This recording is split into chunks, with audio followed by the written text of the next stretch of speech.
So China's rise doesn't just come peacefully.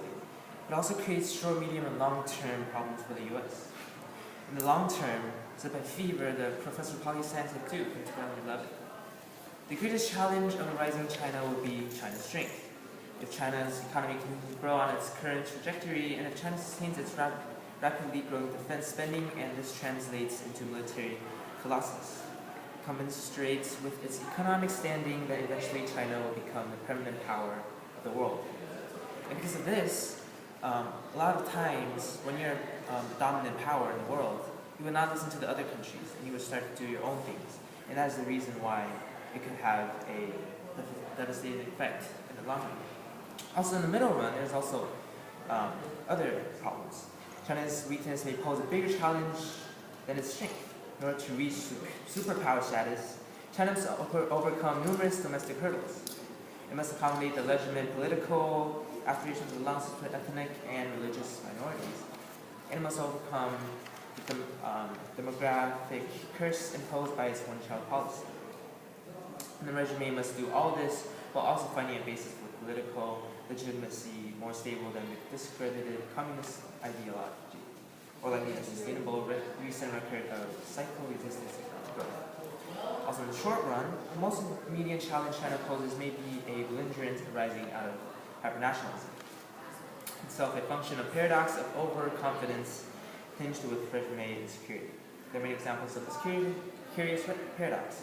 In the petty pattern of blandly poor, appreciating, and boorish behavior in international sporting events, this quixotic suppression of media coverage to the more consequential bullying in regional economic affairs. Also, China's rise increases risk of malfunction in war. The rise cannot be peaceful. Said by Mesmer, Professor of Poli Science at U Chicago in 2010. Australians should be worried about China's rise because it is likely to lead to an intense security competition between China and the United States, with considerable potential for war. Moreover, most of China's neighborhoods include India, Japan, Singapore, and Australia will join with the United States to contain China's powers. Put it bluntly, China cannot rise peacefully. Also, a great example is the Russian weather balloon. It was given off, and the U.S. detected it and thought it was a nuclear device, and we were 10 minutes before us firing also a nuclear device on Russia, but because of this tension between Russia and U.S., we had this malfunction. But fortunately, we did find out that it is just a balloon. Also, said by Blumenthal, Commissioner U.S.-China Economy and Security Review Commission, 2010, China has in fact declared the entire South China Sea a body of water as its own territorial water. Needless to say, this has not gone over well with Vietnam and other Southeast Asian nations. In sum, China's exercise of power has been more hard than soft. Beijing seems to be neither biding its time, not rising peacefully. Also,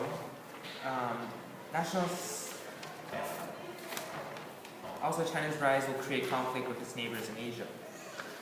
China's neighbors in the Asia-Pacific region are starting to fear its rise as well. Same Mishmer, Professor of Poli Science at U Chicago in 2010 said. And they too will do whatever they can to prevent it from achieving regional hegemony. Indeed, there's already substantial evidence that countries like India, Japan, and Russia, as well as smaller powers like Singapore, South Korea, are worried that China's ascendancy and are looking for time. Crossfire. Ellen, you get to ask the first question.